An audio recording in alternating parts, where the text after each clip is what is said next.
You all, we are not licensed professionals. You know, we are just here on this roller coaster called life, trying to be better friends to one another, trying to be better human beings on this planet.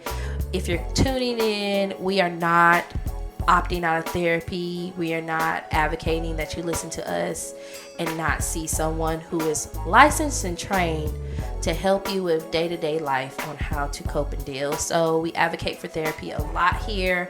We believe that everyone has something to talk to somebody about.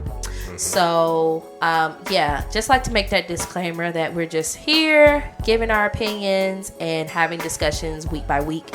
And we're hoping that, you know, maybe you can find something useful, or if at least find a little humor in this terrible, terrible rock we call the world. In other words, if you listen to our advice and you get popped in the mouth, don't at us.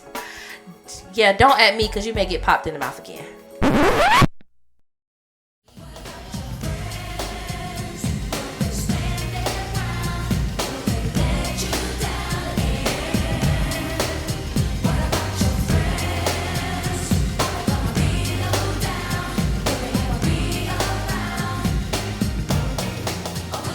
Well, welcome.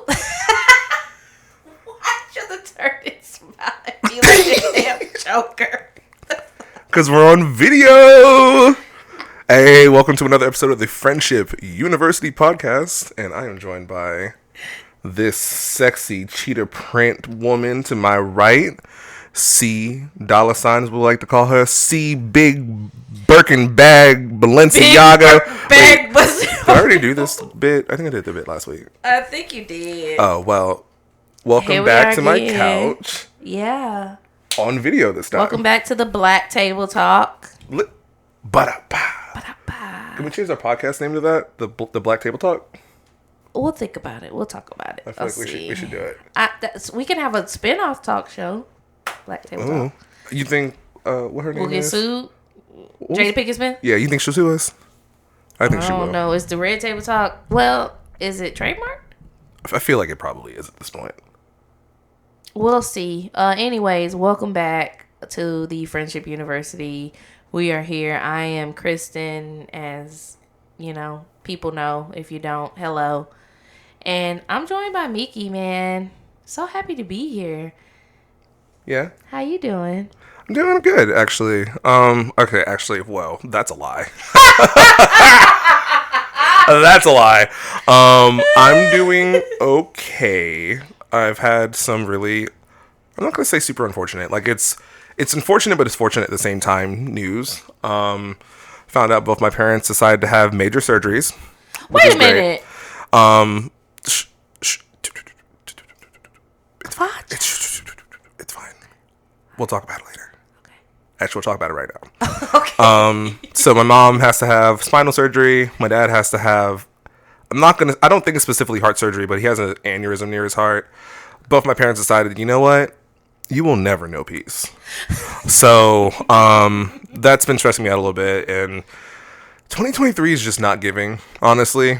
I would say 2023 so far is probably worse than 2022. Really? Yeah, it's pretty ghetto. I mean, the crazy part is my mental health, in shambles. Ghetto, honestly. I feel like you've completely in the gutter. But I do feel stronger. Like, I feel like through all the trials and tribulations and the therapy and all the stuff like that, like, I feel like I can get through things a little bit easier. Because, like, me pre-therapy, I would have heard that news and had a complete mental breakdown. Okay.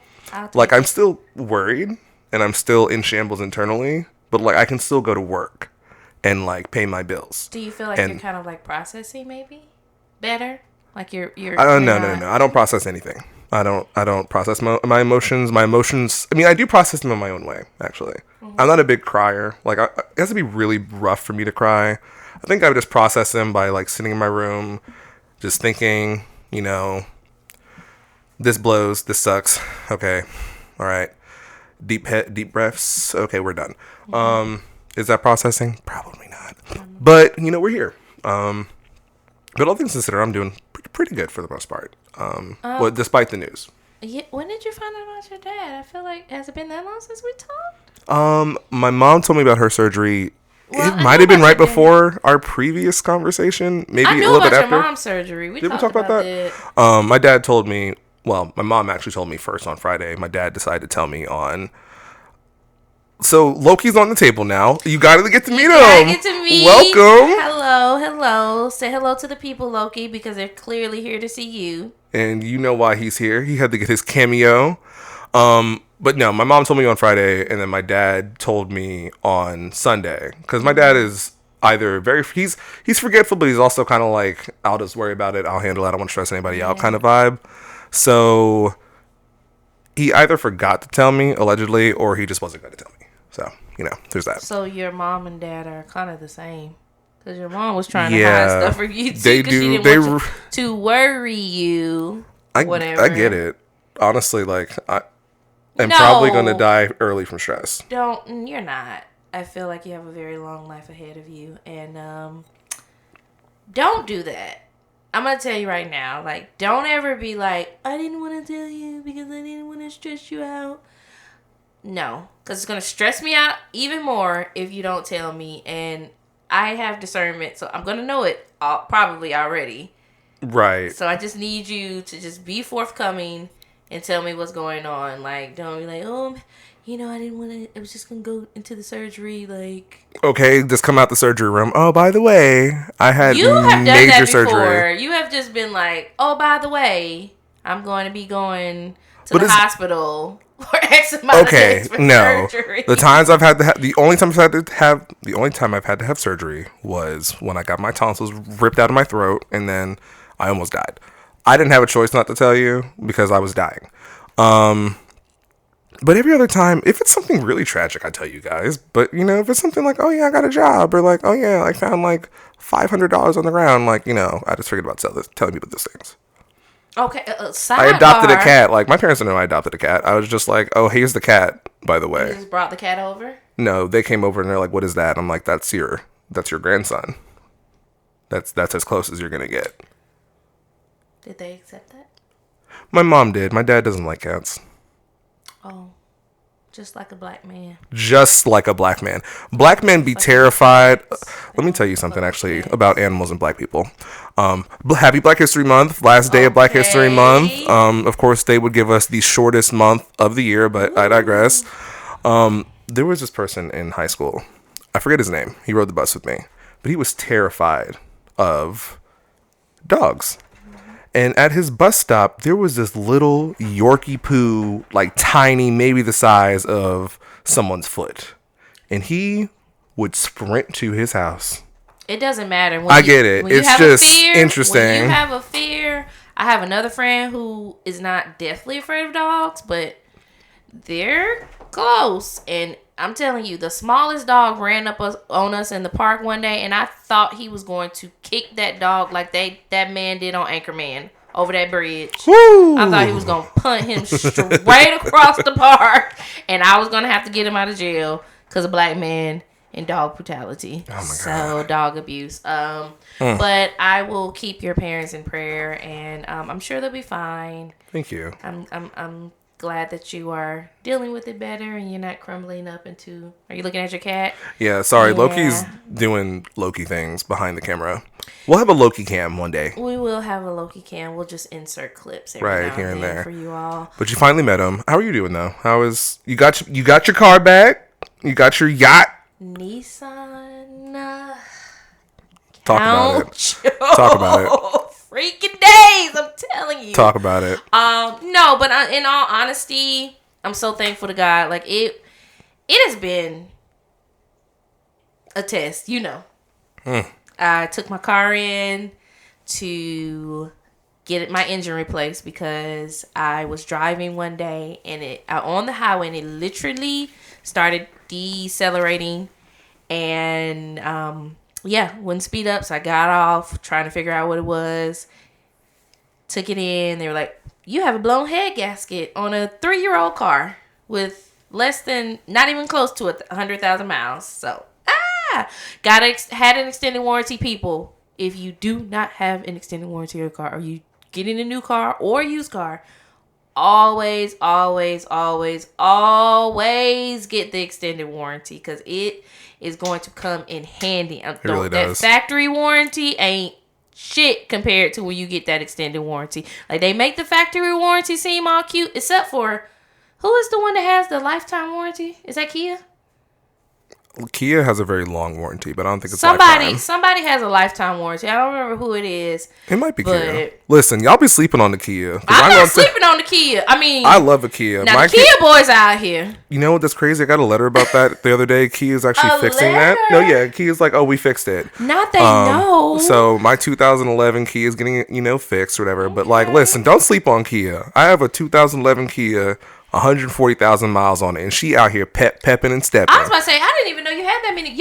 Your car, it's funny because you would think your car would have had to have all the major surgeries my car has had to have. If it means anything, okay, I did buy it used at like, how many, like maybe 60,000 miles, I think. But like, not to say you don't take care of your car, but like, I very, very like meticulously take care of my car. Like every single time it needs a service, I'm like immediate oil change. I take care of my car. Girl, you've gone over your oil change miles. That's a lie. How do you know that? Who told you that? I've never told you I went over my oil change. I get an oil change either I use synthetic oil, which lasts longer.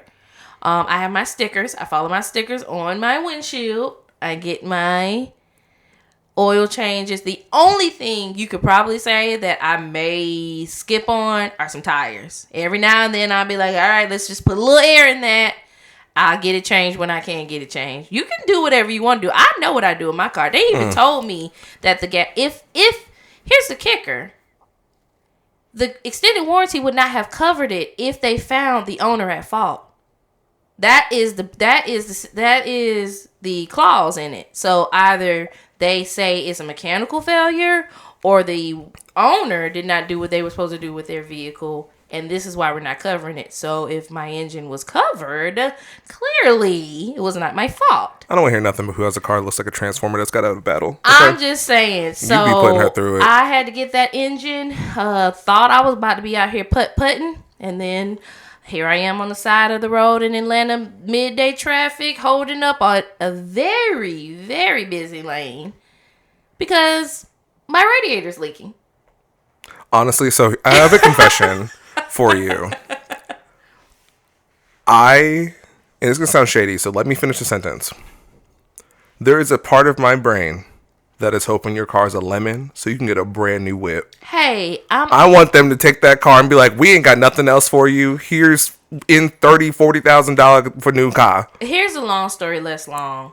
Finally got everything fixed after multiple visits. After having to go to the edge with people, because if anyone knows me, like, I'm very calm, I'm very soothing with customer service people, particularly because I know what it feels like. I know what it is to be in the service industry. This is not to say that I'm a pushover or anything, but I have a very deep compassion. So until I feel like you're either not doing your job or I'm getting taken advantage of or you're not paying attention, I'm pretty chill. But I had to go off. That last time, I told him, and he was like, yeah, you're right, blah, blah, blah, blah, blah. So, finally got my car back. They gave me 4 brand new tires and an alignment. They also gave me what are called Nissan rewards points. A little ASMR there for you people. We're sponsored by Chardonnay. We're not sponsored. But if you would like to sponsor us, because we do like wine. We certainly could be. If you would like to sponsor us, we will definitely keep you on camera, but you're going off. So, anywho, they gave me Nissan rewards points too, so I have a ton of money in that. What do Nissan rewards get you?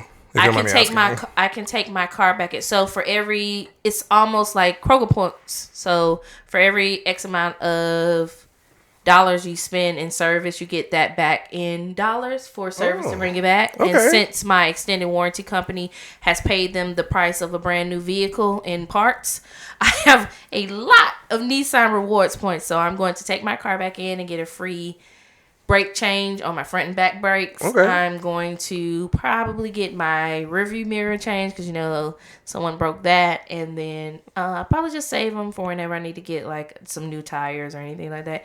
It's been a journey, but I'm thankful to God because through everything, I can still see the grace that's been keeping me. I'm getting all of my tows back. I'm getting a per diem back, which means that every day that they had my vehicle in that shop is a day that's being taken off my car loan. I love that. You think you can trade in your points for a new car? They want me to actually, they have called me and sent me emails and text me no less than 7 times since I picked up my vehicle, telling me that they're interested in buying my vehicle and they're willing to give me $2,500 more than the Kelley Blue Book value, and that they can get me into a 2023 paying the same amount that I'm paying now. We're not trying to pay nothing.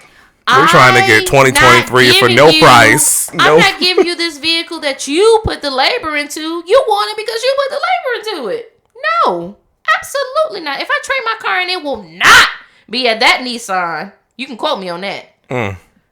So, but shout out to my technician. He was super helpful, super real. And I'm thankful. So I'm back rolling. These are the times when I was going through this. I was just like, man, this is why I miss being on 2 wheels. This is why I miss bike life, like being my main source of transportation, because you don't go through all of this when you're biking. Like, yeah, people look at it like you don't have, what happens if it rains or you like have to take, but it's just like bike life was so free. I mean, I still bike, but it's not my main source of transportation anymore. Did you find it easy biking around Atlanta? I don't think it's Atlanta like a very bike friendly city, personally. It's becoming one. That's fair. It's in your area one. For sure, I feel like. Yeah, I live in the city, but it's definitely becoming one because of the white tees that are moving into that area. And so they're requiring bike lanes, and developments are coming and they're building up construction and different things like that.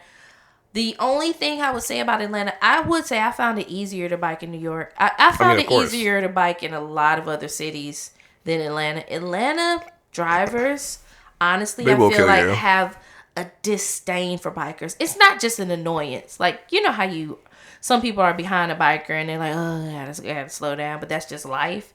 No, here it's like I want to run you. I got run off the road before. Yeah, I think I knew you around that time, maybe. Yeah. So Atlanta just has anti anyone who's driving who's not me kind of mentality. Yeah. They will stop their car in the middle of the highway because they missed their on ramp, flip it in reverse on the middle of 285, and be like, "Oh, I missed Roswell Road." Bye-bye. They will flip that car like an omelet, baby. Okay, get off of they gonna exit. put the Prindle in R.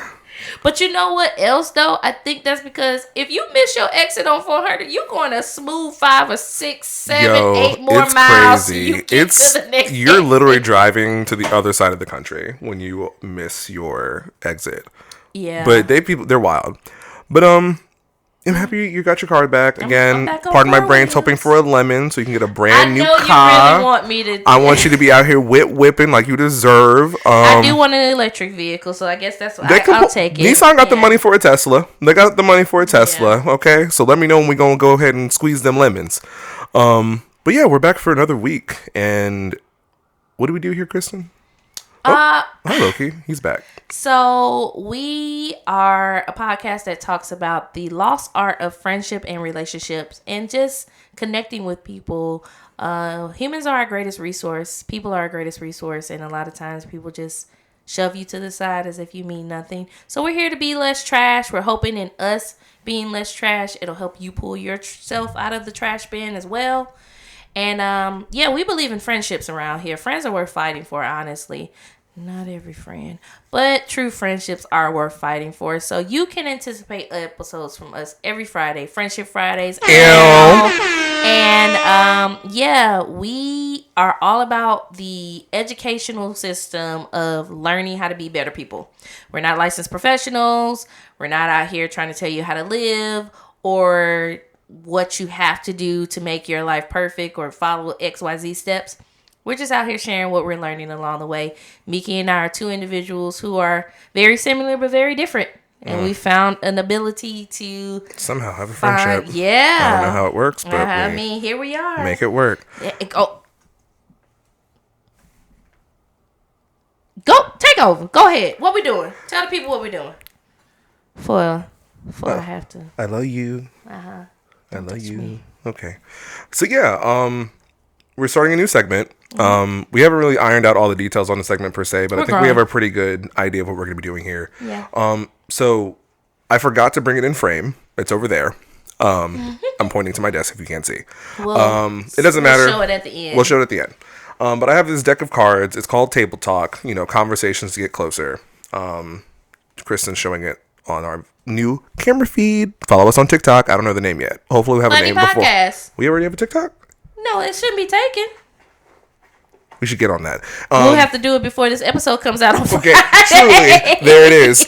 So yeah, these are just some thought-provoking questions. I just got this from a friend. So I think every week we're going to just take a few moments to really get a little closer with each other. Yeah. We're always talking about our friendships with others, but ultimately we're on this podcast together. I see you at least once a week, and you are my best friend. We've been friends for what, 4 years? Let's see here. When did that Tyler ruin my life? I think the last time I experienced that Tyler was like 2018, maybe. If you're new here, every Tyler is a terrorist.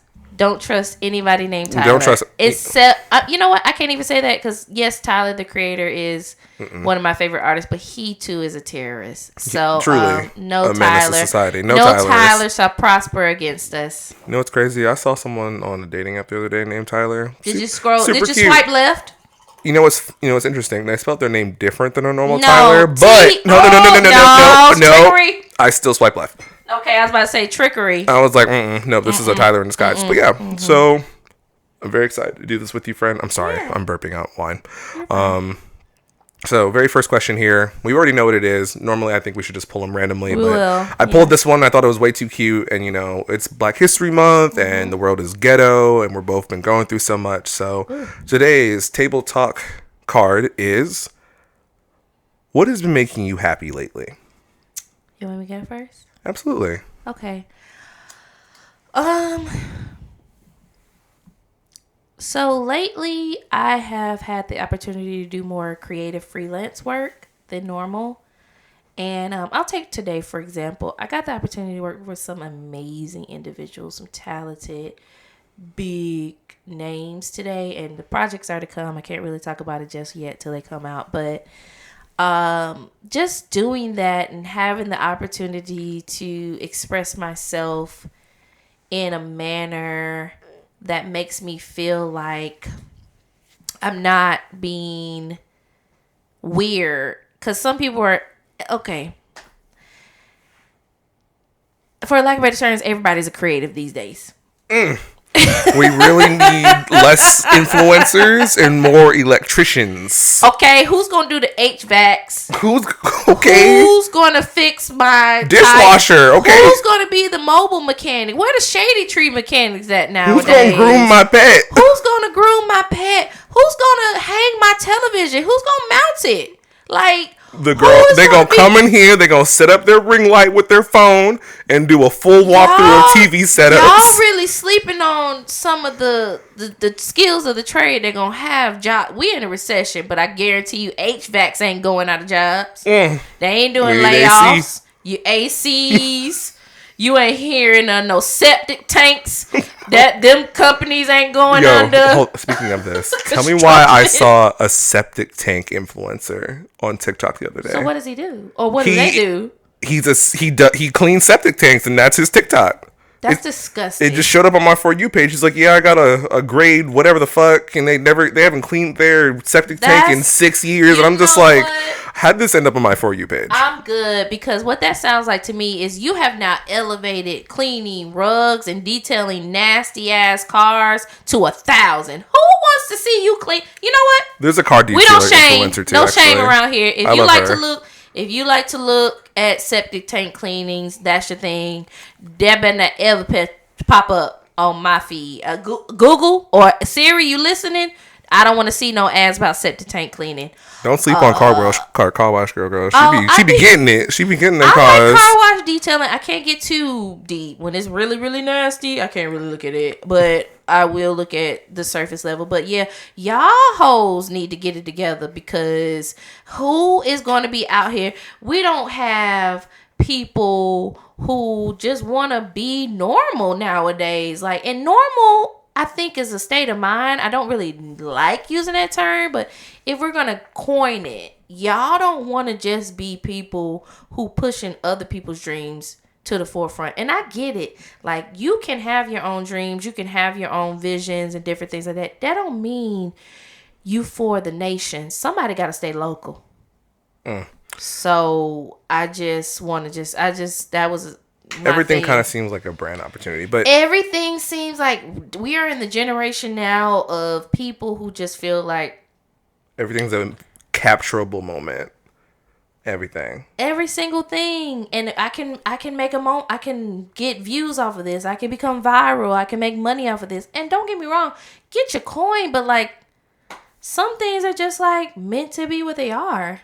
True. It's just, so everyone's a creative. Everyone's so creative. That girl, like her. I don't have a TikTok, but my friends have a TikTok and they send me TikTok, so I love it. My first TikTok will be us on Friendship University, starting one funny podcast. But yeah, so people do have creativity that lies with the inside of them. I definitely believe that. I don't believe anyone has like a black and white vision per se, but I do feel like some people negate what they're meant to do. Some people are just meant to be helpers, meaning like you're supposed to be in the number helping someone else get to where they're going, not necessarily in the forefront. And everybody wants to be in the forefront now. So it's been kind of interesting navigating this creative journey for myself, because I've been in this creative sector for so long of my life now, like 15 plus years. Freelancing. This is my first time freelancing. I freelanced full time. I've done writing, photography, all kinds of stuff. And being able to express myself with people who understood that today just was very freeing. It felt really good to just sit down and be, in a space where you didn't feel like the ideas or the moments you were sharing was for an Instagram or TikTok moment. Mm-hmm. Like I've been freelancing for a couple of I picked some freelancing up in the last few months, and I've been doing some things like photography or videography, working at certain events, and it just felt so staged, and I'm just like, that's not what I do. I don't do staging. Like, my photography is very much so not staged. I do headshots and different things like that, but a lot of it is also candid. I want to capture the real you. I have one of the things that I market, especially on my website, is having the ability to capture the natural you. If you're going into a realm where you need headshots for whatever, acting, public speaking, film, photography, whatever, I want it to look like you. I don't want you to look like a dream girl. I want you to look like you, and I want you to be comfortable and feel confident in looking like you. So I do my best to make sure that you see the you that I see behind the lens. And it was nice. So I've been doing that. I've been spending a little bit more time with my creative eye, even if it's not to make money, just going out and taking the time to indulge myself in things that I felt like I wasn't even qualified to do, even though I've been doing them for years. So would you say like being authentically creative is what's bringing you some happiness these days, where it's like it's just more you opposed to like, this is a brand op or this is a advertising and op or whatever. I've never lived in that realm. That's never been me, but I have been thrown into circles of that with my work, where I've had to do that.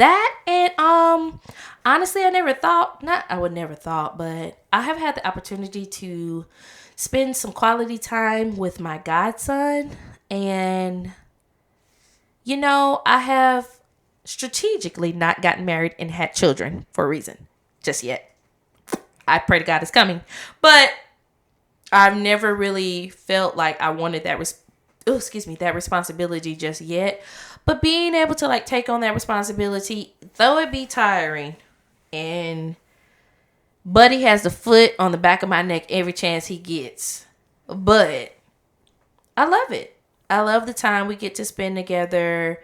It just brings me so much joy, and it just reminds me of like my ability to be able to take on responsibility more than I thought. Like, people see me as a responsible person, but in all honesty, having children is one of the things that I'm like, that is a responsibility that never goes away. And that's one of the reasons I haven't had kids to this day. Because it's like, you have a child, and where's that child gonna go? You know, who gonna feed it? Oh, right, that's true. Yeah, so I mean, some people don't worry about that, honestly. But I love that for you, Fran. It sounds like you've been finding some really, wholesome ways to bring yourself a little bit of joy. I love that you're getting to spend some time with if I could talk. Love you spending more time with your family, of course. Girl, don't call me right now. What about you? What's the question again? I'll tell you, it's not children. Fuck them kids and fuck you too. Shout out to Lee Daniels and Monique. It's not children. I would say what's bringing me joy these days is SSRIs and bupropion extended release. I'm kidding. I'm not kidding. Actually, that does actually make me a little happier. I would say something that's bringing me authentic joy lately is really jumping back into my love of like sci-fi stuff. I've been watching a lot of like alien movies or like alien invasion movies or things like that. Even if they're good or bad. Like I watched the other day War of the Worlds with Tom Cruise. First off, Tom Cruise needs to get it together. He has it. He's got a new Mission Impossible coming, still doing his own stunts. Mind you, I'm saying that about Tom Cruise from 2005. Oh, no. Tom Cruise in 2023 is like, I still got it, baby. Well, I do my own stunts. Okay. Everyone in that movie was aggravating in one way or another. Good movie overall, which it was actually based on like this radio serial thing that happened back in like the before TVs existed, where they would do like this radio show where it would be like, oh, we're being invaded by aliens, oh my god, everything's so bad, but they did it so convincingly where like people genuinely thought that. But I think this is before TVs. All you had was radio, so there was no way to confirm if this was actually happening every week. I think so. I didn't actually know this about that movie, so that's. I mean, the movie's based on that. The original War of the Worlds comes from that radio station. Another thing I really enjoy, which I've always enjoyed this, I like learning things about really obscure things, like this whole thing about this movie. I might use that knowledge at like a trivia night one day. See, that's what I'm saying. Like, that's why we gotta. You be trying to dodge trivia nights, but I feel like you someone like me who just likes to learn random facts. I'm full of random information that's not really helpful. It can be in trivia. We can get in trivia. Restaurant or Starbucks. Let's see here. And I guess one other thing that's bringing me joy and brings me joy every day. Don't say Loki. All right, moving on to our discussion for the day. So we're actually going to talk about being creatives in a black space. Kristen's a photographer. She's I was going to say a screenwriter, but you're not, or maybe you are. Not yet. A journalist, a blogger, trying. A black woman. And I'm a DJ.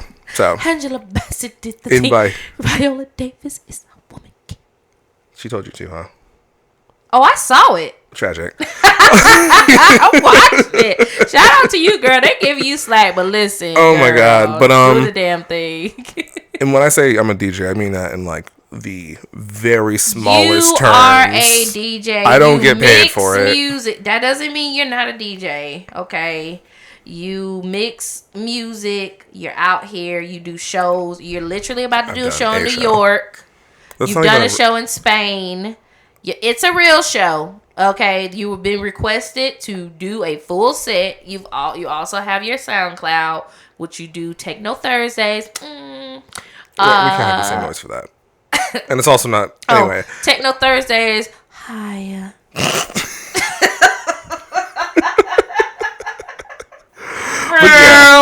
Can I do that? Are we gonna get sued?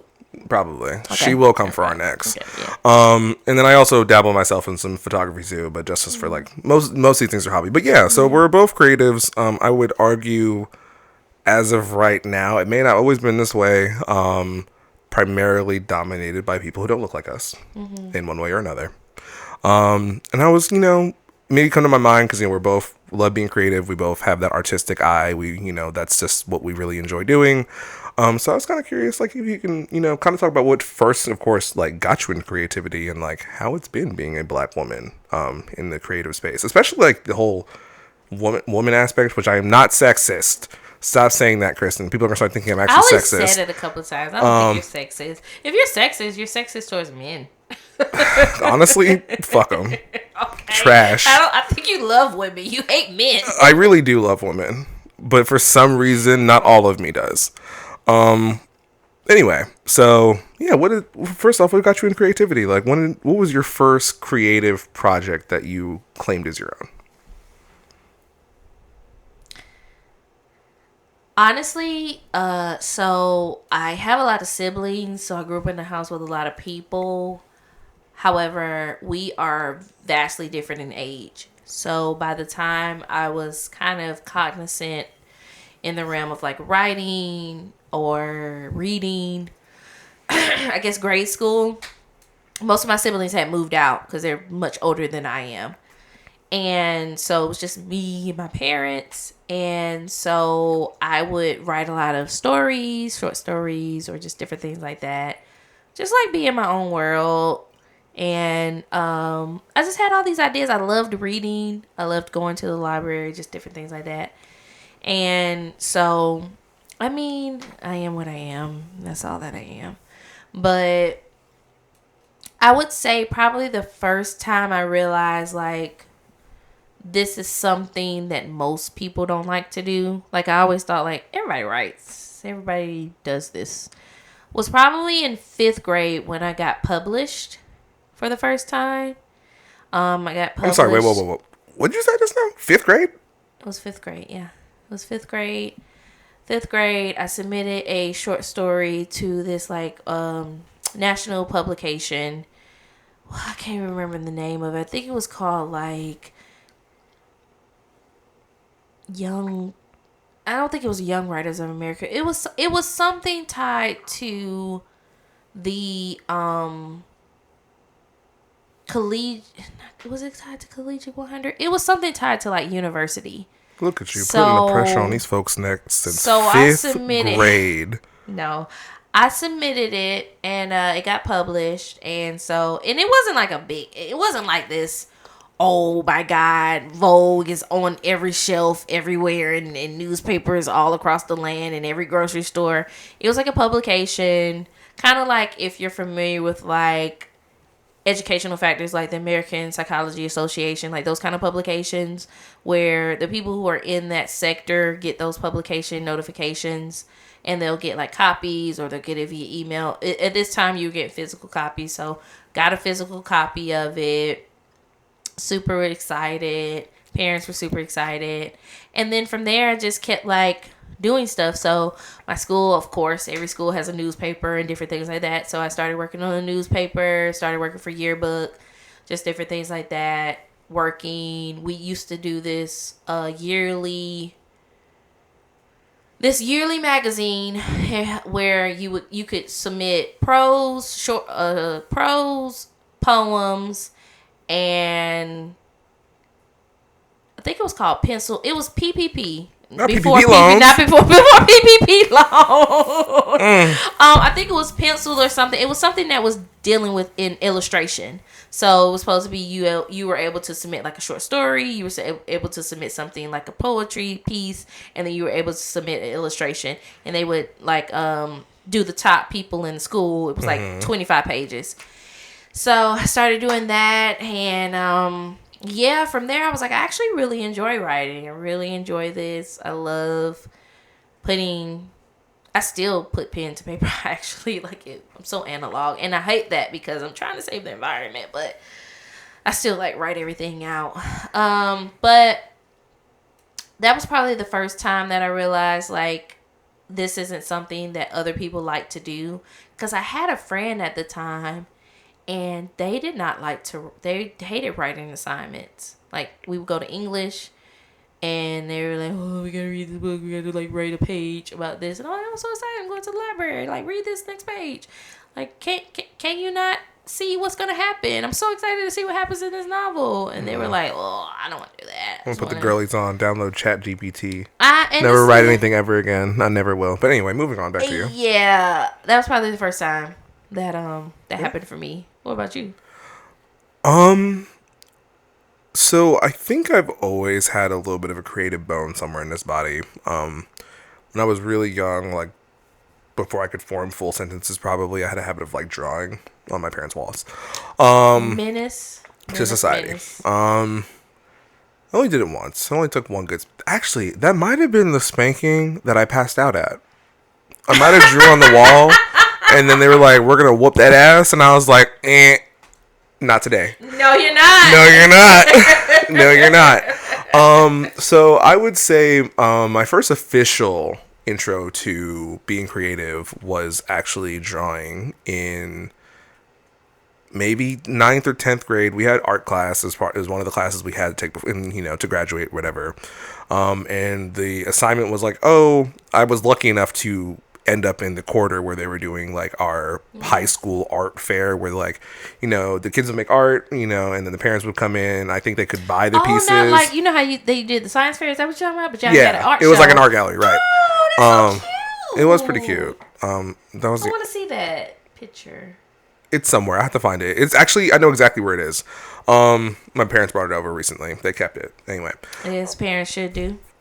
They kept it because it was in a drawer that I left there. But anyway, so I did a charcoal drawing of Martin Luther King's, I think it's called Praying Hands. I think maybe when he's like has his hands collapsed or something like that together. Did a charcoal drawing. I really enjoyed it. Plot twist. Everyone else also enjoyed it. I won an award. I think it was like the most. Go off. What was the award? Like most acclaimed or most like I don't know, something along the lines of like everyone wanted that particular drawing. I don't know why all these whites wanted that drawing. He won this at a predominantly white high school. Redneckaville. Okay. Oh my goodness. So Hang a Niggaville.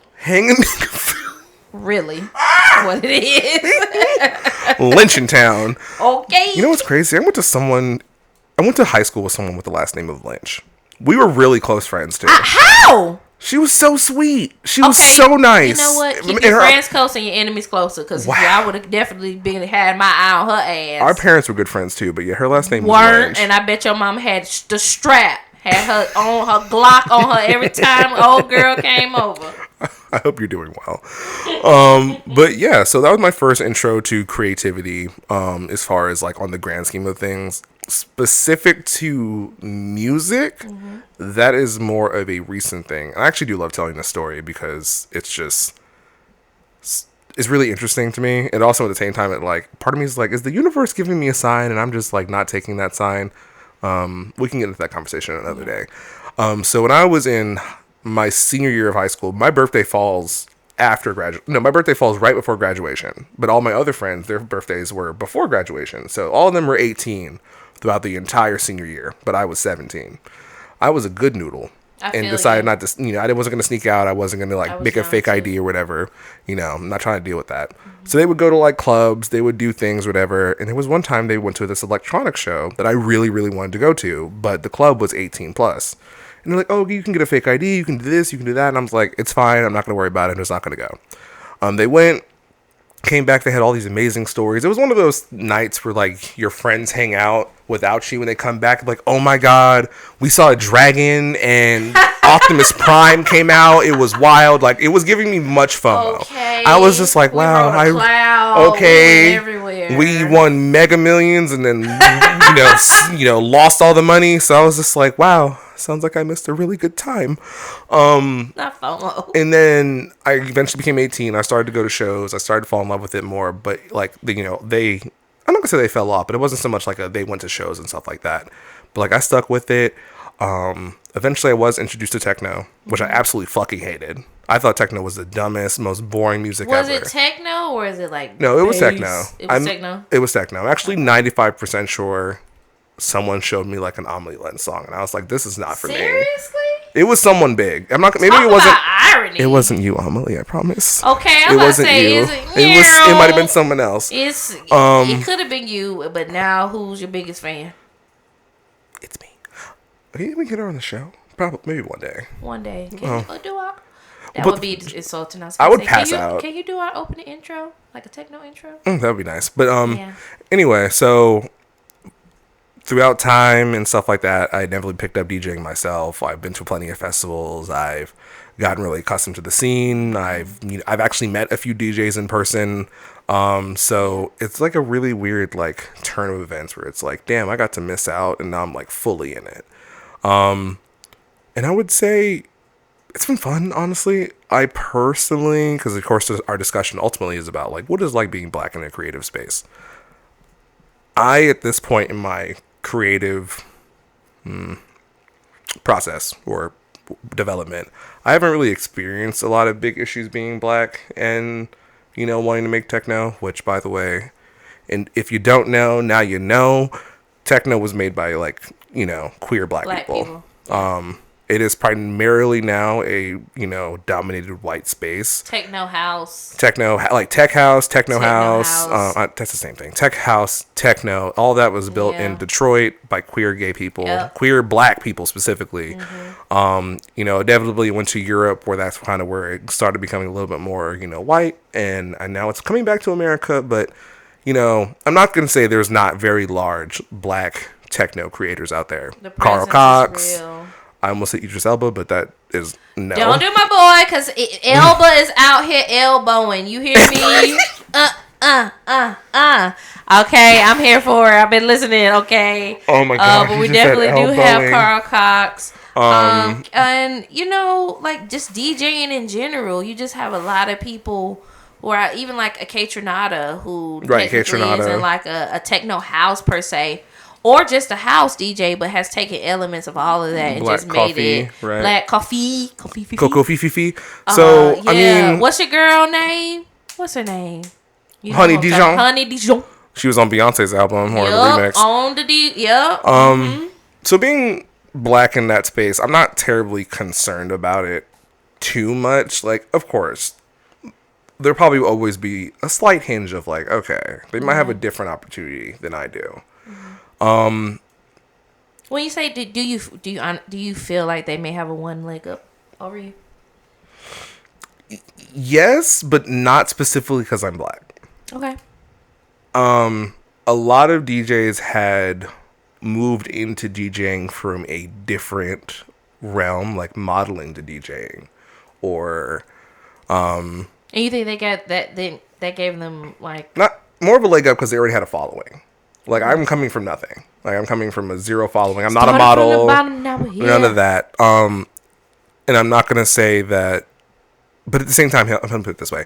At the same time, like, yes, they came from a different spot than I did. If I had made certain decisions in life, I might have also started from there. So I'm not going to solely say it's that. That being said, there are some DJs who, in my opinion, they are marketed because they're like traditionally pretty, or they're traditionally like, good looking. Yes, they're phenomenal DJs at the same time, but picking me, Shrek's cousin versus beautiful old girl to the over there who can, really let it go. So, get out of me, swamp. Again, I haven't really experienced what it's like to be a black creative per se. Not in a sense of like a competitive field. Like, I'm not really competing with anybody. I'm still very much in my learning phase.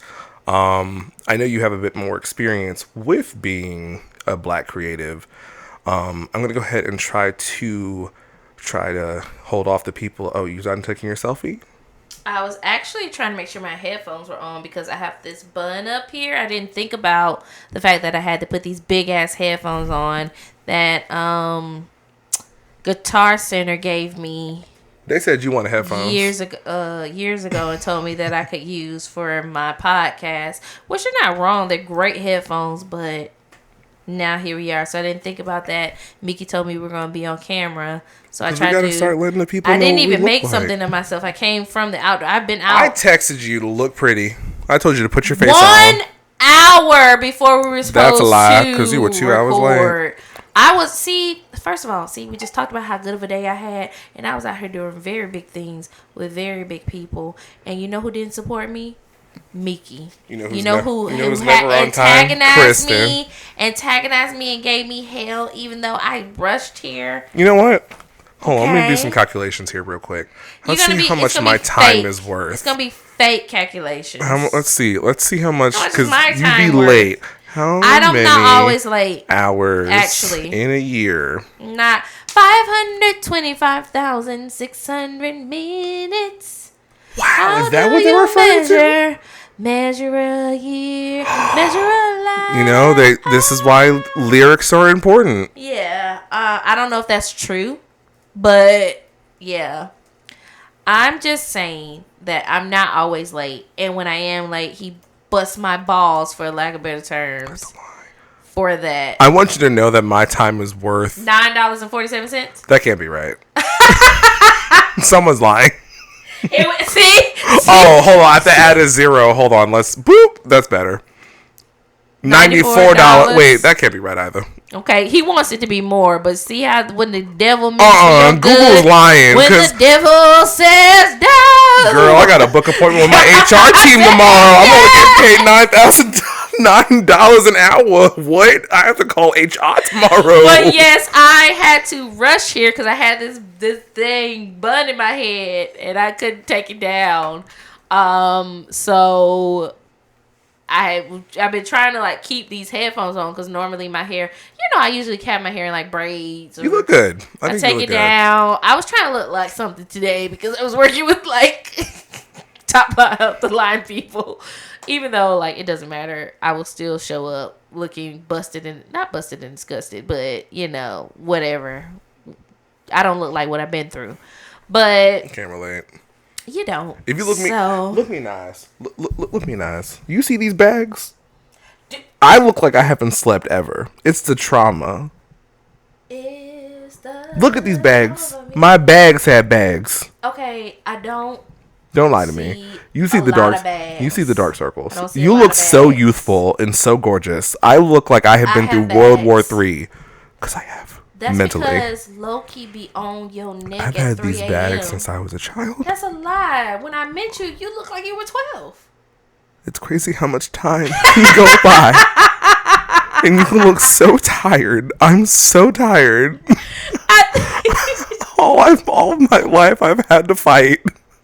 I'm exhausted. I need a break. I'm so tired. I can't take any more plot development. I'm done. I can't. You want to be an NPC. You want to be an NPC. I want to enter my NPC era because I can't do it. I look exhausted. I'm tired of being a main character. No, I'm not. I'm main character energy all my life. Okay? And as long as I'm alive, you're going to be main character energy too. You cannot be an NPC. No, because main characters have plot development, means they have struggle. I love it. I want to be. But then they have triumph. I want to be a recurring character. The struggle. I'm going to be a recurring character. I'll have a trope. So I'll be like, I don't know, the DJ friend. I'll come in for the special episodes and then I'll leave. And the next time you see me, I'll be the same person you left me as. It's like you spinning. Gonna do something magical for me? Is it gonna like change me a little bit? It's just for like the season finale. So like, oh my god, your wedding, I'm the DJ at the wedding, reoccurring character. Oh my god, he's DJing at a club I'm at, reoccurring character, right? Okay. No plot the plot development I have. Hear me out. I want you to have plot development. I make it big as a DJ, right? And then you go to a festival I'm at, and then I'm written out the plot because there's no more. You don't have to have me around anymore. I want you to have plot development. I'm probably capped out at season 2, maybe 3. I don't like that. But anyway, back to you. So tell me more about being a creative, being in the creative sector as a black woman. Let me be your woman. Woman. Honestly, it's been interesting because I've seen a lot of different folds and fads over the years, right? So being in this sector and having done things and been in different crowds, we start from the early 2000s, right? Like before I graduated, I was going out. I was doing things with creatives and just different things. And graduate, I mean like graduate from like high school and stuff like that. Like I'm not that old, but just out here, and then graduating college and doing different things in the creative sector. It was, this is what I will say, and I'm going to be full of transparency in this. Atlanta gives you a bubble. Atlanta gives you a bubble because it's a lot of black creatives here. There's a lot of black people here, period. They are now calling this the Black Utopia. They've been calling it the Black Mecca Utopia for years. They've been calling it the Black Mecca for years, but you definitely have a lot of black millennials who it's all competition. But back in the day when it wasn't necessarily the Black Mecca or Utopia, but you still had a lot of black creatives here, you felt safe to a certain extent. You're still going to have snakes in the camp. There's always going to be people who are just here to benefit themselves in the best way possible. And that's not a bad thing per se, but like they don't mind stepping on other people or like ruining other people to do it. And my thing is there's space for everyone. So there's nothing wrong with you wanting to go for yours. I'm going for what's mine. Okay, get your bag. What happens though is if you have to do it at the demise of an unassuming person, someone who doesn't deserve it, an undeserving person, or like someone whom you have to backstab or like step on the necks of to get there, that's where the problem comes in. Because the truth of the matter is the same people you see going up are the same people you're going to see coming down. So you need to be aware of how you treat people. Now, our girl told us she's a firm believer in pulling the ladder up behind us. Right up behind her. That in reality, there's always going to be times where you see people going up and going down. So it matters how you treat people. Absolutely. So growing up growing up as a creative in Atlanta in my adult years, it spoiled me a little bit. I had people who like understood me, and we were just like all weirdos, just like going around this. People were like, "Oh, y'all weird. Them niggas weird." Yeah, but I got a crew. I got my crew with me. You ain't gonna beat my crew. You ain't gonna beat me up. Everyone wants to be weird. Everyone wants to be weird now. Everybody wants to be weird now, and so which weird is not a bad thing. It's not, and it's interesting now entering back into the creative world, and now I'm looking at like, wow, the appropriation is real. I mean, the appropriation was real then, but the appropriation is real now. And it's also like, not only is the appropriation real, but I'm also seeing people that I used to admire or work with buying into the appropriation. And that's a little bit of a stab for me, because I'm like, man, you really like signing off on this? Like, this is what you're feeling? And you don't want to judge anyone else's creativity or their journey, because everybody, not everybody's gonna like every single thing you do. True. Absolutely. Yeah. But I can see where I feel like some people have steered away from who I feel like their authentic selves are. So that's kind of difficult to see. Being out there today, even with the people that I was with, they have a lot of connections. And so a lot of people were coming up to them and just like dapping them up and just doing different things. And you could tell like who was genuine and who wasn't. And they could too. This is what you have to realize. People know they can, a lot of times, especially like people who really are in this not for the money, but just because they feel like this is who they are and this is their purpose.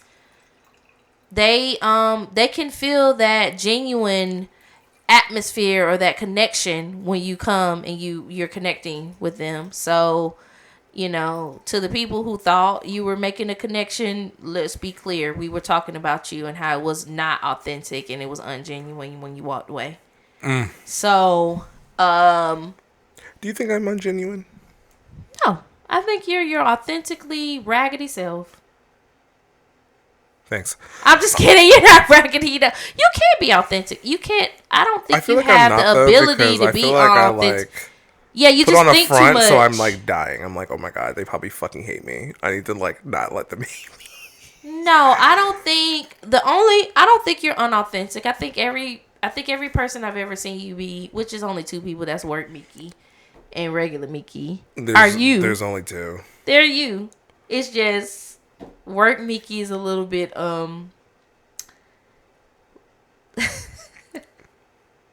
Work Mickey has a laugh. I like Work Mickey. I like Work Mickey's. Are you talking about that one? Yeah. Yeah. That's so It's- funny, Sarah. Okay. You really got me on that one. But outside of that, you really be letting these niggas know. So that damn laugh. Yeah, everyone tells me I have a hearty laugh. It's because it's my fake laugh. But people think it's so hearty they think it's real. So. Oh my God. It's a joy, though. I actually love to hear it when I do get the opportunity. So actually, okay, here's a question for you then. Was there ever a point in your creative career where you like it really hit you like, oh, I have to try harder than other people? Yeah, a couple of times. So I went to a PWI, which if people don't know is a predominantly white institution. And so, and this is not just me thinking it was like they were trying to hold me back, or this is them like really just trying to oppress me in a sense. But working for that particular PWI's magazine and their campus newspaper really like opened my eyes to some things, because I like to grow. So I would get critiques back and I'm like, okay, yeah, as a writer you really just need to know these things and blah blah blah. But then I honestly would like look at some of the work that got published versus my work that I submitted that didn't get published, and I'm like, it's not a constitute of whether this is better or mine. This is trash. How did this make the paper and mine didn't make the paper? And so I had to work. It was like a caste system almost that was happening. And I actually ended up working against that because I was with SGA, a student government organization. I know you did. And we started putting in policies and like implementations and stuff like that. So we had like non-biased committees who were doing specific things that worked with the editor and just different things like that. So that was probably the first time I would say that I felt like, man, I have some oppression coming against me. But outside of that, I'm going to be real. The publications I work for have been black as hell. Like, not black, but I've done freelance for Creative Loafing. I've worked for SoulTrain.com. I've just done things that celebrated diversity. They've never had to implement an equity and diversity plan. They've always had one. Right. They didn't implement one in 2020 when we asked to stop being murdered and y'all made Juneteenth a holiday. And changed your logos to the African flag or something like that. To Black Power love movement, the Pan-African movement. So outside of that, no. Honestly, I have never felt that oppression. I do know people who have friends who are creatives and have started businesses who definitely have come up against that kind of combativeness that they've had to overcome. In particular, I have a friend who started an aquatics like specialty and immersive experience business where they are just an aquatics director, instructor. Love that. They teach water safety, they teach drown prevention, all types of things, called Afro Swimmers. And so we'll drop the information in the comment below. Yeah, we'll have it in the description box below. But they not only want to highlight inclusion and diversity in the aquatic sector, because contrary to popular belief, Black people do swim. Howard University just won a championship, a title of their swim team. Congratulations to you. That? Yeah. People still think that Black people do not swim. Coming out and a lot of the things that she has done, and even still to this day, still combating and fighting a sector that's primarily dominated by people that do not look like her or her community. She is constantly fighting stereotypes and battles of people who do not understand that these things are very real. These stereotypes, these constructs, these structures of where they want to keep certain elements or certain people out of these sectors are very real. So she is just doing this. She's doing the damn thing. She's worked for Michael Phelps. She's done Nike campaign shoots, and even still after all of that, people still question like her validity. What do you know about swimming? What do you know about this? What do you know about that? And it's like, she's been in the game like longer than your kids have been alive, honestly. Okay, she knows what H2O stands for. I'm sorry. She knows more. Yeah, she knows that, but she knows a lot more than that. And she knows what agua is. Agua. Is water wet? And she's bilingual. She's traveled internationally. She's done like water safety things across the country, across the world, honestly. You better work. And people are still like, and she has to combat that on a day-to-day basis. She still has to. Aquaman is quaking in his boots. If we have to make something to highlight a particular community within that sector, that lets you know that community is not valued, they're not seen, they're not heard, period. So you just have to understand that when creatives are coming out and they're like, this is this and this is that. Target has the whole Black History Month collection. It's the freedom for me. Walmart will never forget it. It's the freedom for me. But Juneteenth, good vibes. Y'all better take a page from Target. Target. The first year I was a little questionable, but y'all getting it. I'm not saying you're perfect. If there's one thing Target's gonna do, it's capitalize on something. The gays, the blacks, the Asians, all of them, Asians, everybody, the Latinos, everybody gonna get. Everyone's getting a holiday. I've seen it all at Target, but I'll give it to you. What y'all had, those pieces, super cute. Love Chinese the people New Year, all of it. They got it all. I'm done with you. Ooh. Nice. But good for your friend Aquaman, Namor. She got the pressure on your necks. You better pull it together. I was trying to, as we were talking, as much as my brain will think right now, because I am down a whole bottle of wine now. That's you can tell where my level of stress is at. I don't drink like that. You definitely don't. I don't. I'm like I didn't one know you were down glass the bottle. Look at this bottle. No, we're not sponsored. Cut that shit out. Not yet. Bleep it. Not bleep yet. his You words. gotta do the YouTube. Bleep the words. Blah blah blah. And bleep the thing. And if y'all want to be sponsored, you know your bottle.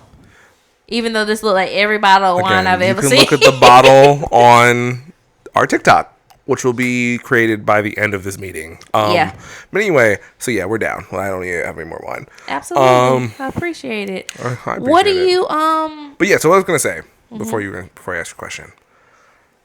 How would you say how would you navigate a situation in which you feel like you're being shafted or you're not getting the same opportunity because your skin tone or your gender or whatever? And I asked for a reason. So when I went to Spain, I was not proud of this moment, and I by no means do I think this has anything to do with my race at all whatsoever. Period. I'm gonna say right there, it has nothing to do with my race. But I did experience a situation where something didn't go the way I anticipated or the way I wanted it to go. And my reaction to it was like anger, disappointment, hostility, not hostility in the sense of like I'm cussing everybody out, but like you could tell there's something wrong, sadness.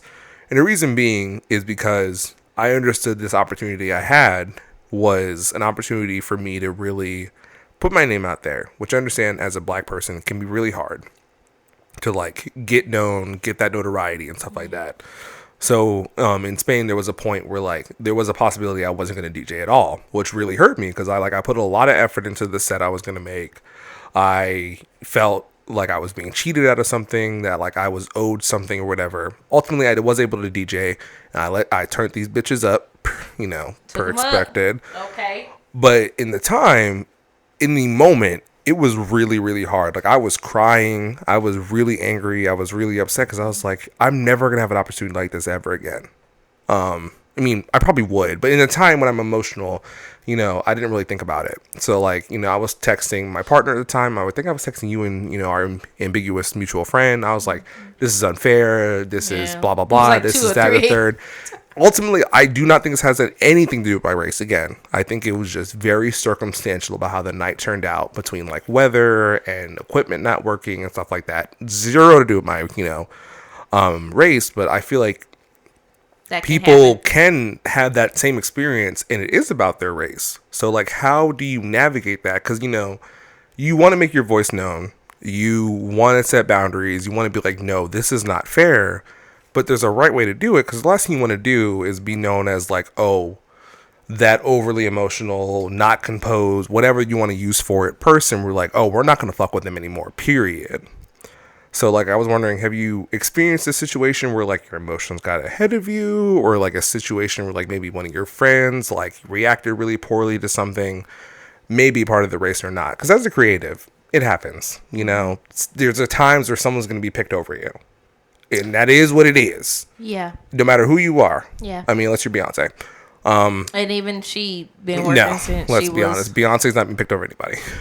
Yeah, they probably she's been canceled working since she Kanye was West's 11. tour date on that day in Atlanta because Beyonce said, "I'm on my way." Beyonce has been working since my baby tour was formed. I wasn't even a twinkle in my baby's eye in the womb. But yeah, so like, how do you react to situations like that? Ultimately, I will say personally, I'm very embarrassed by the way I reacted. I think back on that time where I was like, you know, looking back on it, I shouldn't have reacted the way I did. And even at the time, I didn't take it as a race thing. Like, by no means I was like, oh, you're doing this because I'm black, or, you know, you're doing this because I'm a man. Like, it just was circumstantial of our, you know, situation where we were in. But I do look back on that time with some regret. Can I ask though, like, what makes you feel embarrassed about the way that you reacted? In the sense of,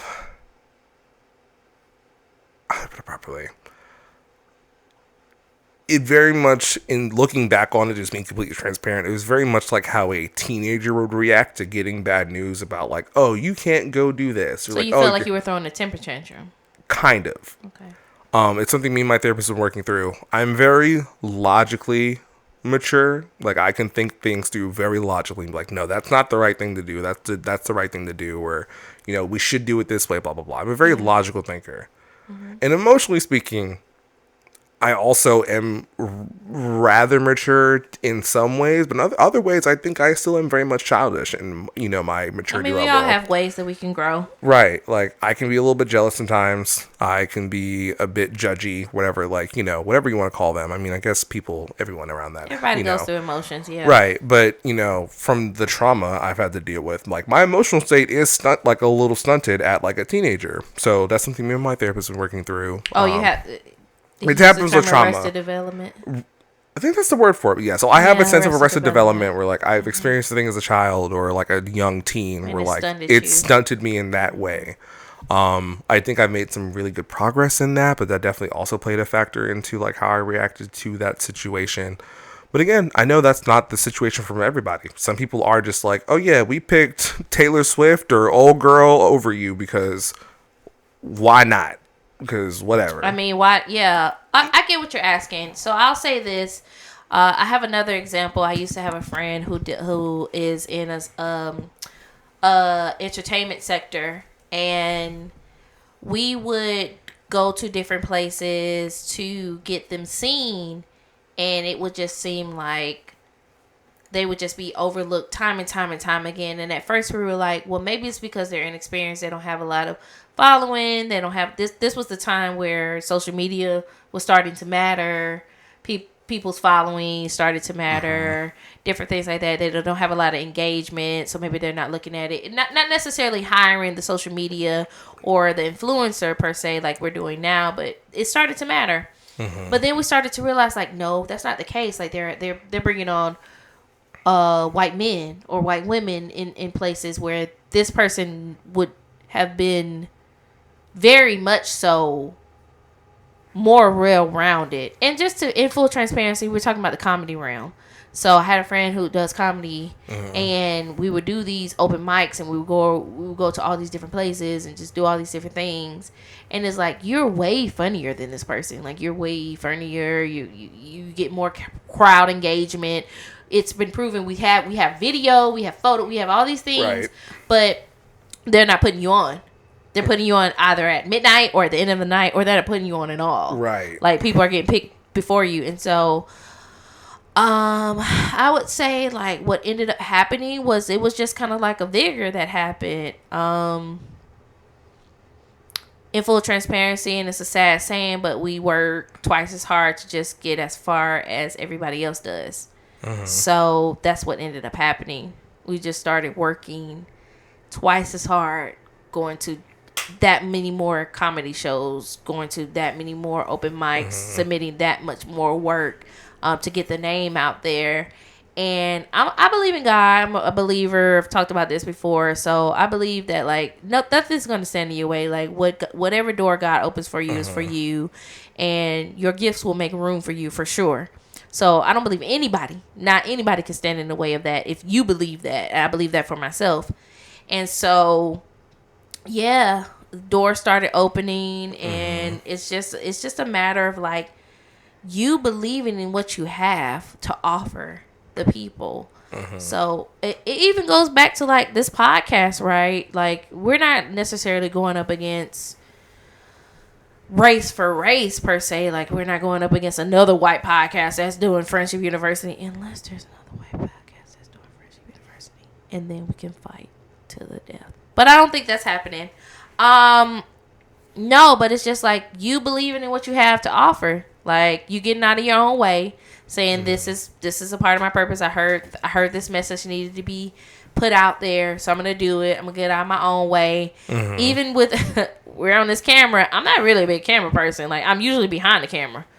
99.9% of the time, I'm behind the camera. Like, I don't really get in front of the camera. So here we are. We're gonna do our best. We're gonna do our best to give you good content, whatever that means, whatever good content means. Send us money. But I'm actually really happy you said two things in that conversation. Mind you, I'm gonna try my very best to hold on to the second thought, because, like I said, a bottle of wine. So the first one about we have to work double hard for what we want. I was told that a lot growing up, but I never really understood it. Yeah. Wooden nickels. I mean, my entire dad's side of the family, but anyway, I never really understood what that really meant, because, I mean, I'm sure it happened, but I might have just been too bright-eyed and bushy-tailed to think about it. I also think it also has something to do with the fact that, like, for lack of a better term, I think I assimilated myself in a very white culture, in a sense of, well, not, I mean, what culture? But, like, that's what you were around. So right, that's all I was around. Like, I grew up in, I think my graduating class had like 15 blacks. Out of what, like 300? One Asian, and out of 300. Yeah. And actually, honestly, my graduating class is like maybe 110 people. Wow. Very much country. So, like, I got used to being around white people a lot. So I don't think it really occurred to me like, we are on different playing fields. Like, you do have a privilege over me. Like, there is whatever. Because, like, any running I had with the cop usually went well. Mind you, I had white people with me. Right, we have an episode about that. Right. I was pretty good in school, things like that. Like, I never felt personally shafted out of a experience or a opportunity or whatever because I was black. Mind you, elders would tell me that. Like, my parents would tell me that. Church members would tell me that. Even one of my teachers told me that. Like, he pulled me aside and was like, yo, like, you have to try harder because of your skin tone. And I was just like, Coach Edwards, or whatever the fuck your name is, I hope he's doing well. Really nice guy. He was like my mentor in high school. He was like, you have to stand out in comparison. I did not agree with that in my younger years, because, like I said, bright-eyed, bushy tail. I was like, no, racism is behind us. Mind you, that's probably because I was brainwashed, because I went to a primarily white county. You lived in a white, yeah. I lived. All my neighbors were white. Every single one of my neighbors were white. Everything. I think my closest black neighbor was like 5 houses down. And I mean, it still could have went another way, but you probably did assimilate. Right. I didn't get my black card till I was in, like, when did George Floyd pass away? I think you got your black card with me. Yeah, I'm gonna say this, and I think this will clear up probably whatever you're thinking. You don't become the opponent, or you don't become the enemy. Mm-hmm. As long as I don't threaten, right? Yeah, you don't become a threat until you disrupt the normative, or you disrupt the culture. That didn't happen until high school. So like in high school, I Right. came out as gay. Yeah. I started accepting my blackness more. You're a Trayvon black Martin guy, unfortunately yeah. happened. R.I.P. Rest your soul.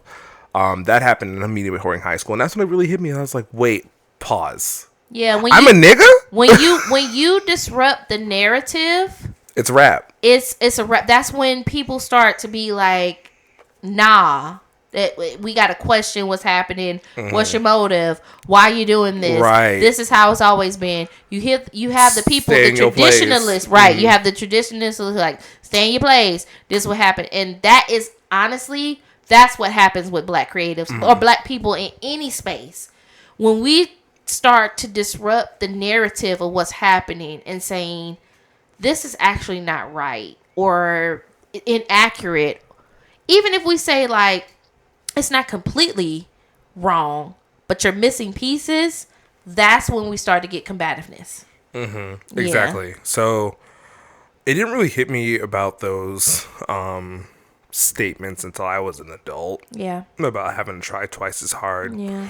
Excuse me. There's been situations where like I would be killing it at work and someone get a promotion over me, or Yeah. I would, be doing this project and someone picked somebody else or whatever. And relating back to the DJ thing, again, circumstantially looking back, like I understand it has literally zero to do with my race. I do believe that in my deepest part of my art. That has nothing to do with me being that black. event per se, but that doesn't But like mean, in other situations, right? Where like me speaking personally, I have a lot to learn about being a DJ, music producing, all that stuff. Like I am a novice at best. Maybe novice. You're a little bit above maybe a novice at this maybe point. a little above a novice. Like I know how to work I think myself you're around a moderate. deck. Like yeah, there are times where like I'll listen to a set of somebody else and I'll be like, like I Anytime you can do that. duplicate- Like maybe anytime I'm not you can- better. yeah. Maybe I'm not better, Yeah. but like I can do that. That's not a novice. But also at the same time, I'm so happy I held on to the second part of this conversation because I'm so proud of myself, my brain for that. Because it's 10 o'clock, it's 10:30, and I'm a bottle of wine down. I'm normally in bed by now. I'm normally asleep. Your lights are dimming. My lights are dimming. They're telling me it's time for bed. My lights will shut off in the next about 30 minutes. So prepare yourself for pitch blackness. Where like, see, now I lost the thought. Damn, hold on, let me think. Hold on. Think. Brain blast. Hold on. We're processing. There it is. I got it. We're back. Okay, we're reeling it in.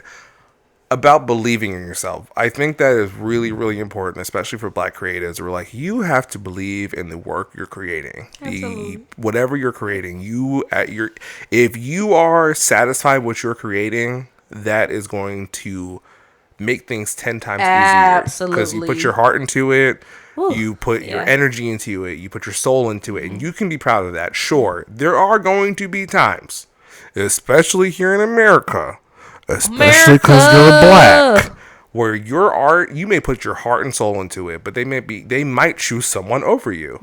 That is the world we live in. Unfortunately, I'm not going to say rarely. I think it's changing a lot, where now people aren't, more so now than previously, people are going to pick the person best fit for the job, no matter what they look like, no matter what their sexuality, gender is. But there are still biases, of course.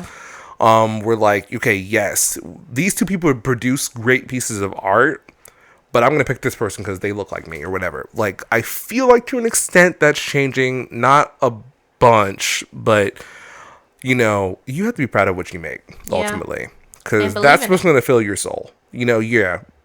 Having a lot of money in your bank account and recognition also might fill your soul. But at the end of the day, you're going to look back and be like, I created that. That was me. I did that shit. Yeah. Which I think is, the most important thing whenever you are creative. Because again, there's going to be times where someone's not going to like your piece of art. Like you said earlier. Like, so many. There's sometimes you're going to create something and your biggest fans going to be like, they're not going to I'm not fucking with that at all. It's going to be like, there's people out here who don't like Renaissance. There are actual people on this planet right here on Earth who do not like Beyonce's Renaissance album. And I mean, that's their right. Like, it's not their judge, right? But what I'm saying is, as someone who's followed an artist for this long, and the girlies may want to fight me for this. Tussle with I your know mama. how y'all like to tussle. Tussle with your You grandma. can tussle with me, actually, because I like to tussle. You follow an artist and you invest in an artist and you expect a specific body of work from them every time they come out. And they may evolve a little bit, but they never completely decipher from the island that they're on. They never really take a plane from where they are to a whole nother country. And Renaissance, really, for a lot of people who are Beyonce stans and Beyonce fans, really took to another world they didn't want to be in. And so as a person who loves house and loves techno and has listened to it for however many years I've been listening to this, way before. I mean, obviously Beyonce is not the birthplace of techno, period. Let's just start there. But have been listening to this for years. If I never liked that music to begin with, I've always steered clear of that. And then the one artist that I stand for goes to that realm. I'm not obligated to like that.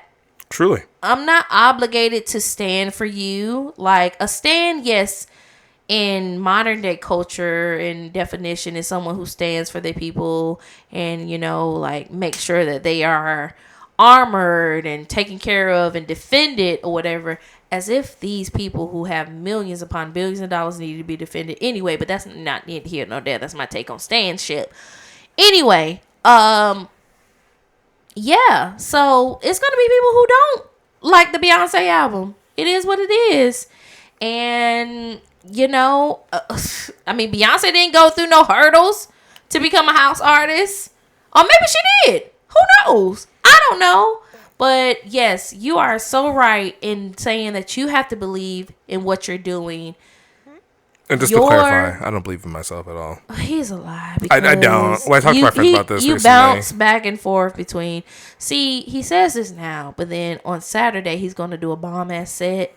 And he's going to be like, I killed it. And he's going to be like, I'm the shit. I'm really in between if I'm the baddest bitch out and I'm a piece of shit. There's no in between. It's just like, I'm over here, I'm over here. The spectrum is very vast. Either I'm the baddest bitch to ever grace this fucking planet, or I'm the worst thing to ever happen to my mother. And that one mess up is going to ruin my career. It's over. But... yeah, you're gonna have to deal with that yourself. You're gonna have to deal with that yourself. I believe in you, though. I've decided to give up.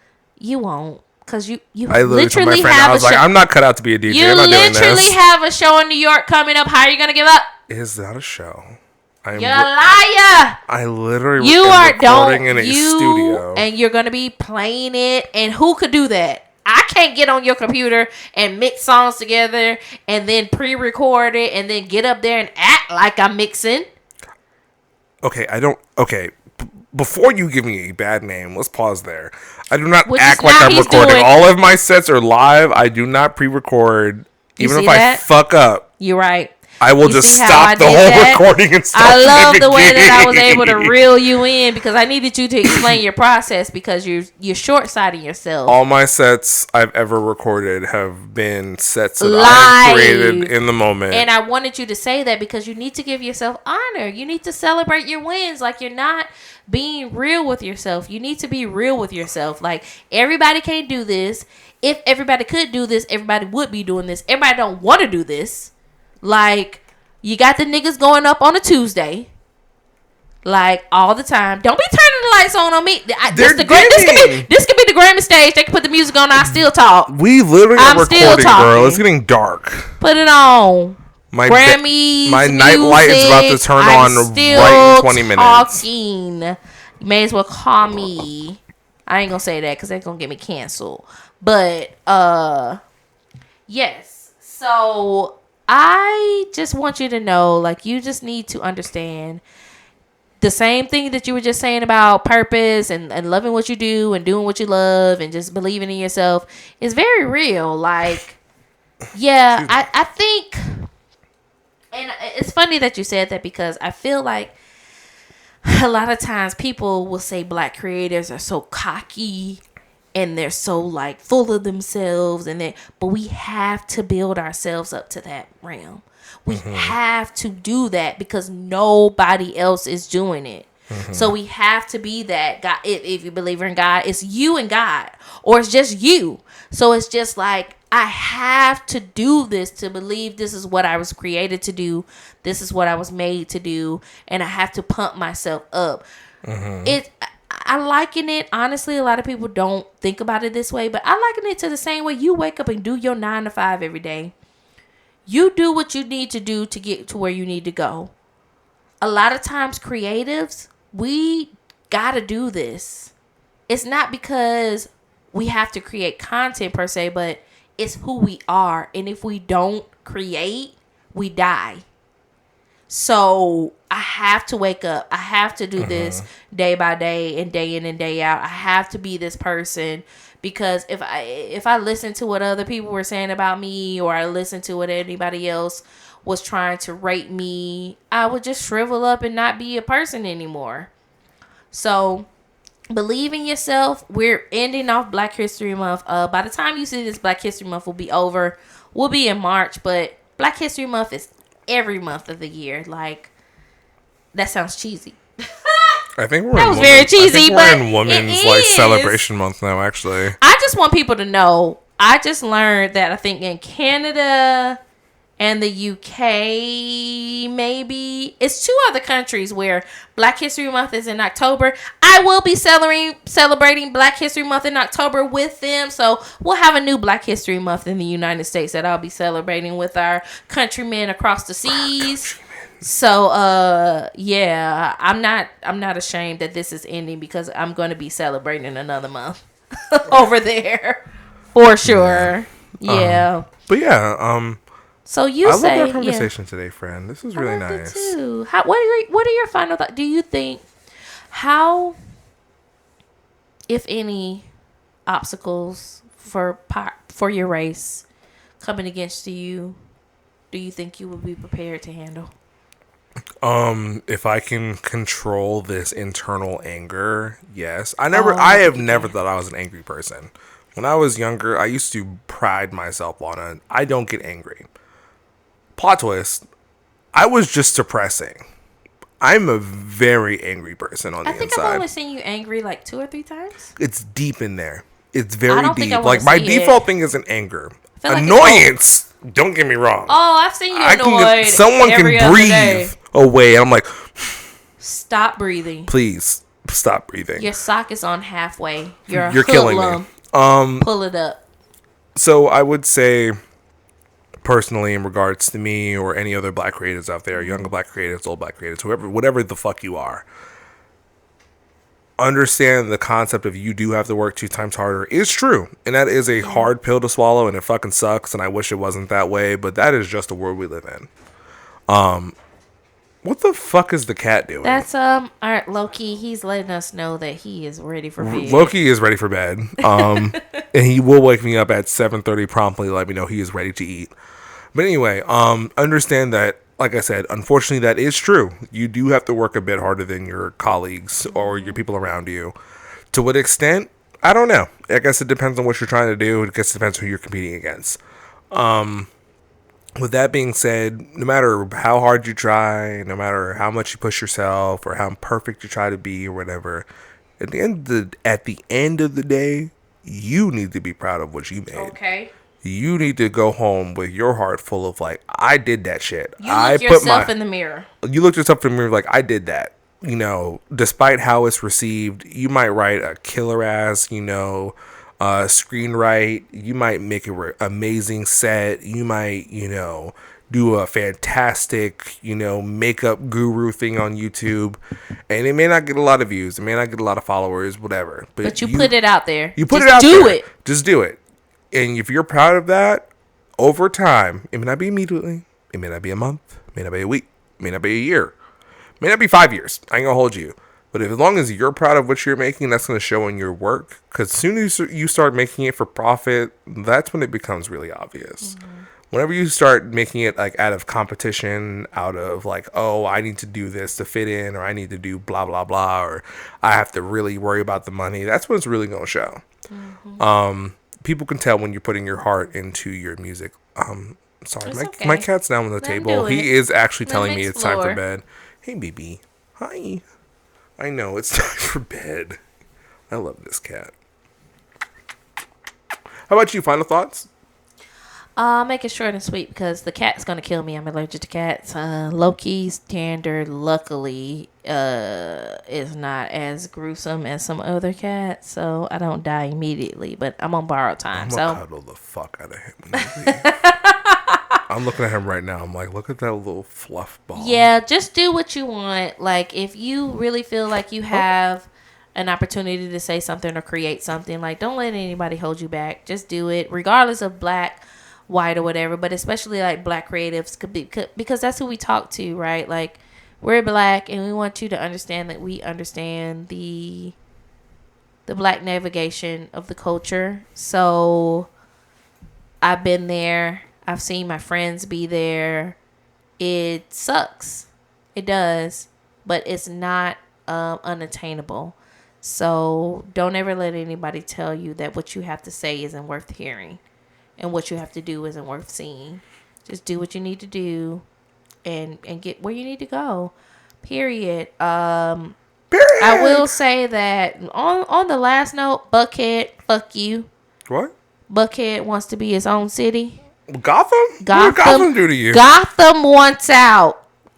Wait, what? And what I'm good with that because so you know Stonecrest is his own city now, right? Stonecrest? Yeah, you mean Gotham Junior?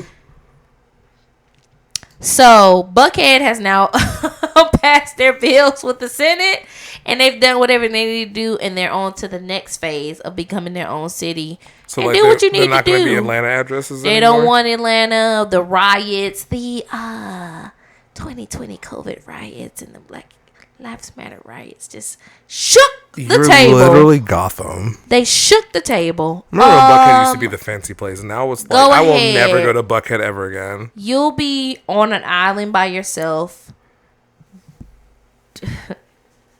Yeah, you'll be on an island by yourself. Would love to just say that. Also want to just shout out some black businesses that I love to support because it's Black History Month. Like, wow, we're going to start a new segment. I know we have a lot of podcasts who do like black businesses and different things, but there's never too much exposure for us. So I'm here to say, we're here to say we would love to shout out. You have a black business, right? I do. I'm going to shout out Bevel. Bevel. I don't know the history. I'm not going to sit here and try to bullshit you. They do skincare primarily for men. As a black man, I can attest to how difficult it is to find shampoos or body lotions or body wash that leaves my skin feeling nice and clean, but also moisturized because, we don't like to be dry bitches out here. So I've been using Bevel's no razor bumps dark here, bitch. chassis, I believe. Body wash makes me feeling really smelling good. It also leaves my skin nice and moisturized. It helps me with my, skin acne. I do have a bit of shoulder acne. I'm not gonna fucking lie. I don't care. Who would have known that? Fight your mama. It really cleared it up. It leaves me smelling, super fresh. I'm also a lover of their aluminum free deodorant. And I've actually recently picked up their lotion. It leaves me smelling nice and good, not too overpowering. Smelled their lotion. I usually hate men's lotion because this is primarily for men. I think is that what I'm smelling now? Did you put Bevel on? Not since this morning. So it is super long lasting. Maybe lingering. I think that's what I smell. It smells good. So shout out to Bevel. We'll put the information in the channel below. Like I said, I just picked up their lotion recently, and I think it has like argan oil and like shea butter and maybe a hint of coconut in there. I think keeps me moisturized all day. Has me smelling good. I love their soap. And then they also have other products like beard care, face hair, and stuff like that. That's what I know them for, beard care. I think that's what they started as, but now they're moved into like full blown body care. Definitely check out Bevel. Yeah. Also, we're not being sponsored by this. I just personally really love Bevel. If you are a black man, go ahead and hop on it. These are companies that we sponsor and patronize ourselves. Not sponsor, I'm sorry. These are companies that we patronize ourselves. So we're not sponsored. We're just saying, like, it is Black History Month. We're still going to do it every month, but I have a few companies because I missed these last few months. I want to shout out Afro Swimmers, like I said earlier, which is a community of people who like to teach the under-taught community and the underrepresented community in the swim arena. These people are like very well instructed trainers. The creator and the owner and the founder, she's a world-renowned Olympic trainer. She's trained Olympians who have gone on to win titles. She's done different things like that. And she's trained across the world, safety aquatics. She has talked about the fact that you need to understand that there's a disparity between the Black community and swimming. And she just wants to erase that gap, because it doesn't have to be a gap to begin with. Has worked with the Michael Phelps Foundation and just done amazing things. We'll put all of her information in the description box below. She is global, so she has instructors across the nation. If you need swim instructions from young to old, she does youth to the adult. So global warming's coming. Y'all bitches better learn how to swim. Okay, yeah, Y'all you better learn how to swim. Okay, because I don't know what to tell you. Period. Period. I want to shout out ATL Kula, which is like a yoga studio here in Atlanta. Black owned, Black operated. So cool. You just feel the vibes when you walk in. I hate the term vibes, but you feel the vibes. Feel the vibes. City of Ink. If you're looking for a tattoo, if you're looking for some art, Maya Bailey, who is a pioneer here in Atlanta.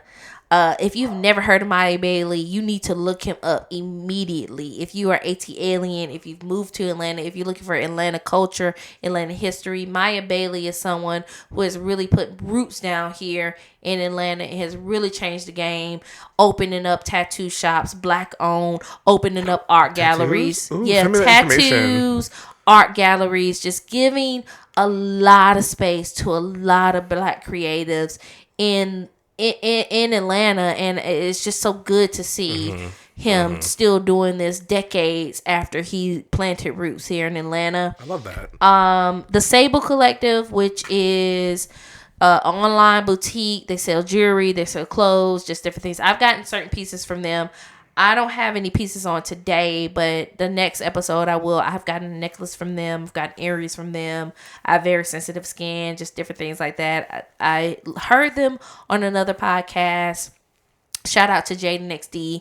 Heard them on that and ordered from the Sable Collective there, and then fell in love with the pieces that they had. So Sable Collective, which I believe is located in New York, but they ship internationally or worldwide, I would want to say.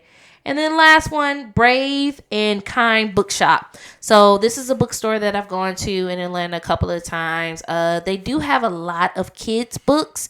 If you are particularly looking for someone who is looking for someone to get books for their kids, but they do have adult sections. I found books for myself there. It's located in Decatur, Georgia, a bookstore, Black owned, Black operated, and they have faced opposition and different things like that. But if you get an opportunity and you're in Atlanta and you're looking for a Black owned bookstore, that's the bookstore for you to go to. We'll have all of this in the description box below. You can check us out on all social media. We're on Twitter at Funny Podcast. We are on Instagram at Funny Podcast. We are on TikTok as of this episode at Funny Podcast. And then we also reach out to us on Gmail at friendshipuniversitypodcast@gmail.com. We're here. We want to hear what you have to say. We want to interact. We know times are tough. We know we're in a recession. If you don't have monetary things to give to our link tree, just leave us a review. Leave us a review wherever y'all better go out there on Amazon Flex. We need money. I'm tired of working. Leave us a review on wherever you're listening. Just let us know and email us. We're always open to topics. We're always open to discussions, and we just want to hear from you. We have office hours, so just email us. Friendship University Podcast has office hours. And now office hours are 24/7 at the gmail.com. When did that happen? Well, it's 24/7 at Gmail. You know 24/7. You know your professor used to be like, I got office hours, and then you email him at 2 p.m. and they don't email you till 5 p.m. on Friday. And this was Tuesday. Don't hit me up with no emergencies. Don't hit me up at all. Ain't nobody say emergency. I'm not gonna help you. Someone please call 911. I'm asleep or I'm in shambles. Wyclef Jean. Don't hit us up with 911. We are just here. Hit us up on Gmail. We just would love to hear what you would like to hear us discuss. If you have any topics for icebreakers, yeah. Class is in session. We're open. Whatever. We're out. Peace.